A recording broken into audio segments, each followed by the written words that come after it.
guys! Magandang gabi sa inyong lahat. Welcome to Ara channel and I'm Ara. Sa videong ito, ipapakita ko kung paano isubtract ang similar at dissimilar fractions at kung paano ito isimplify. So, kung bago kayo sa channel ko, please don't forget to like and subscribe and hit the notification bell para updated ka sa mga bago kong uploads. Okay?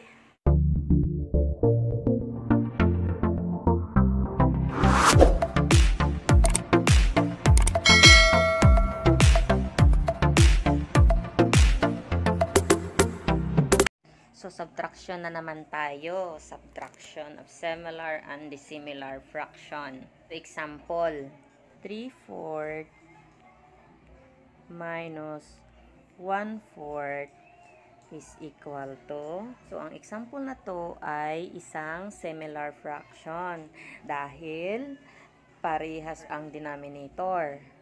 So, ang gagawin natin, subtract natin ang ating numerator.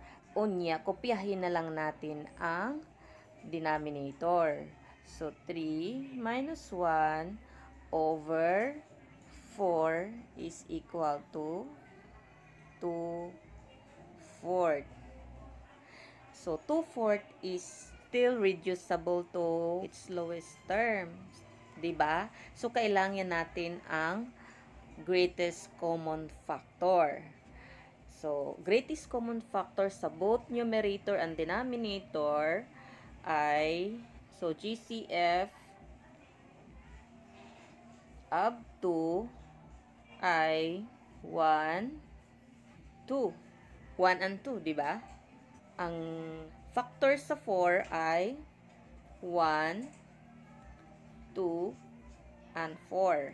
So, dito, makikita natin ang greatest common factor. Ano nga ba ang greatest common factor nila? Ang greatest common factor ay 2. Dahil parehas silang pwede i-divide into 2. Ang greatest common factor ay pwede nating gamitin as divisor sa ating fraction. So, kailangang i-divide lang natin ang greatest common factor sa ating fraction na 2/4. So, paano nga ba natin ito i-divide? So, di ba? 2/4 siya. Paano natin siya i-divide? Ang greatest common factor niya ay 2. So, i-divide natin by 2 ang numerator. Parehos din ang denominator. I-divide natin by 2. So, ang resulta, 2 divided by 2 is equal to 1 and 4 divided by 2 is equal to 2. So, ito na ang ating sagot. So, kailangan lang nating tandaan guys na lowest term is important when we deal with fractions. So, we have to make sure that our answer in fraction are expressed in lowest term. So, para makuha natin ang lowest term, kailangan nating i-divide ang ating numerator and denominator by its greatest common factor. So, yun talaga ang lagi nating tatandaan. Okay? So, another example. Paano naman kung dissimilar fraction? Halimbawa, 4/5 minus 1/4 equals. So, di ba nga, hindi sila parehas ng denominator. So, ang gagawin natin, gawin muna natin silang parehas. Kailangan muna nating hanapin ang less common multiple nila. Ang less common multiple of 5 ay 5, 10, 15, 20, 25, and so forth. Ang 4 naman ay 4, 8, 12, 16, 20, and so forth. So, sa nakikita nyo, ang less common multiple sa dalawa ay 20. So, parehas silang may 20. So, 20 ang pwede nating gamitin as less common denominator sa dalawa. So, dito, 20. Paano natin makuha ang resulta sa numerator? 20 divided by 5 is equal to 4. So, i-multiply natin ang 4 times 4 dito sa numerator. It is equal to 16 minus 20 divided by 4 is equal to 5 times 1 is equal to 5. So, ngayon, parehas na ang denominator nila. So, pwede na nating i-subtract, di ba?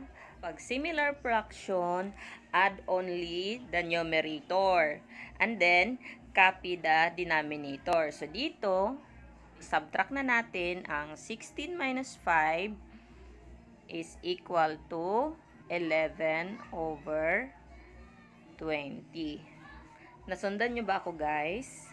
So, 11 over 20, hindi na natin siya ma-reduce pa, di ba? So, wala nang makadivide sa kanila, sa both numerator and denominator. So, ito na ang ating final answer. Nasundan ba, guys? So, ulitin ko. Paano natin i-add ang similar fractions? So, to add similar fractions, add only the numerators and copy the denominators. Kung kailangan pa nating i-reduce ang ating answer to its lowest term, kailangan nating i-simplify ang fraction para ma-reduce to lowest term. Ang dapat nating gawin kung dissimilar fraction, ang gagawin natin pag dissimilar fraction, kailangan nating baguhin ang ating fraction into similar fraction. Paano? Kailangan nating palitan o hanapin ang kanilang less common multiple para gawin nating less common denominator. Pag parehas na ang kanilang denominator, pwede na natin itong i-add or i-subtract. Ang resulta ay reducible pa siya. Marireduce pa natin to lowest term. Kailangan nating i-simplify. Okay? Nasundan ba? So, another example. Paano kung 12 over 15? So, di ba? Sa nakikita nyo, reducible pa ang fraction na to. So, paano natin ma-reduce ang fraction? Kailangang hanapin natin ang greatest common factor niya. So, greatest common factor sa 12 ay 1, 2, 3, 4, 6, 12, and so forth. Sa 15 naman, ang greatest common factor ay 1, 3, 5, 15, and so forth. So, sa nakikita nyo, ang greatest common factor niya ay 3. So, pareha silang may 3.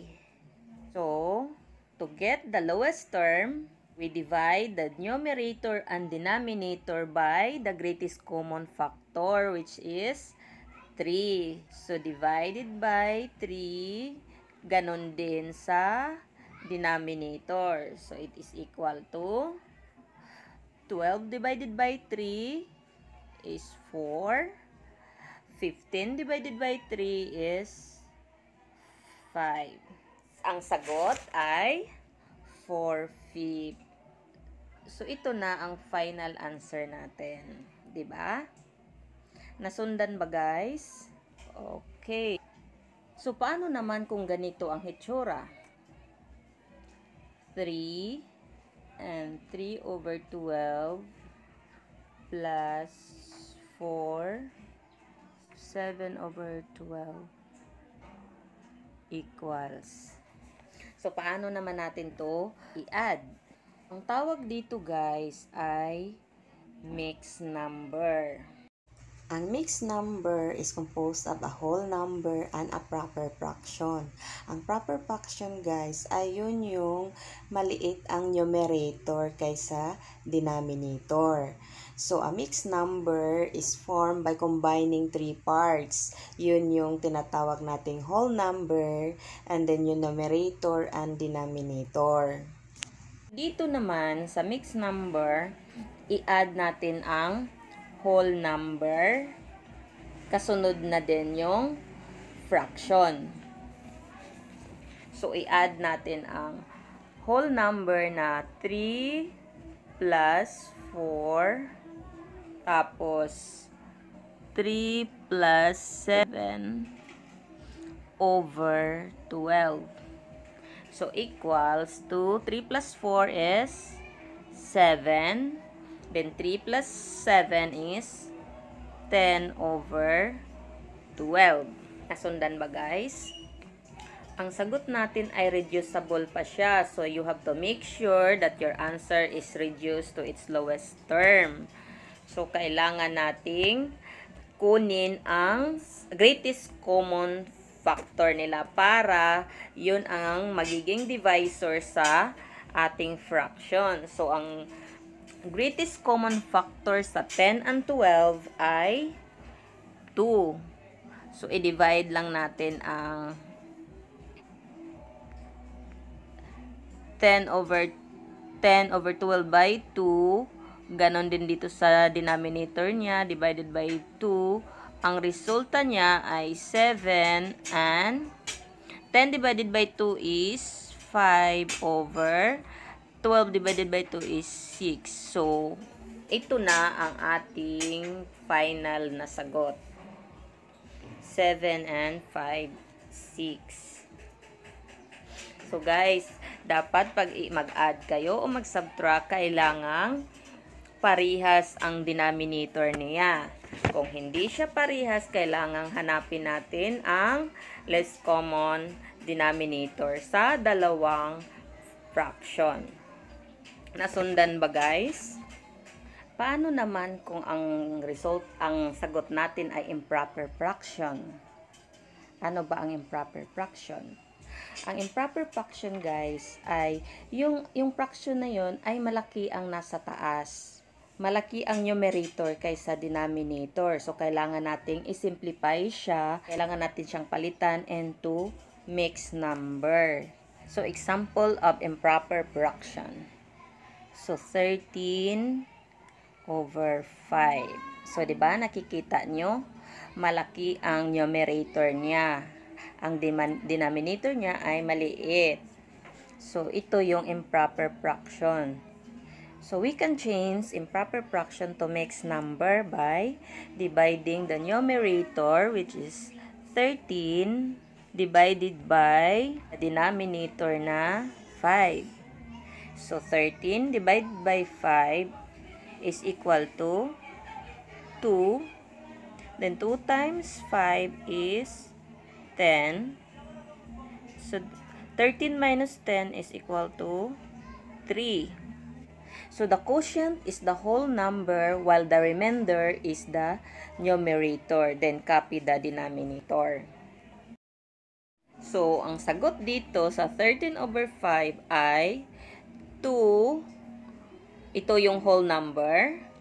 Then, the remainder is 3 over, copy natin yung denominator na 5.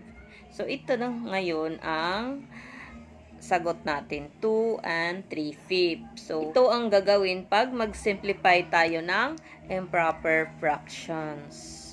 So, sundan nyo ako guys. Ganun lang kadali guys. Kung nagustuhan nyo ang video na to, bigyan nyo naman ako ng like. At kung hindi pa kayo nakasubscribe, isubscribe nyo na rin. At tama nyo na ang bell button para updated kayo sa mga bago kong uploads. Okay? Maraming salamat!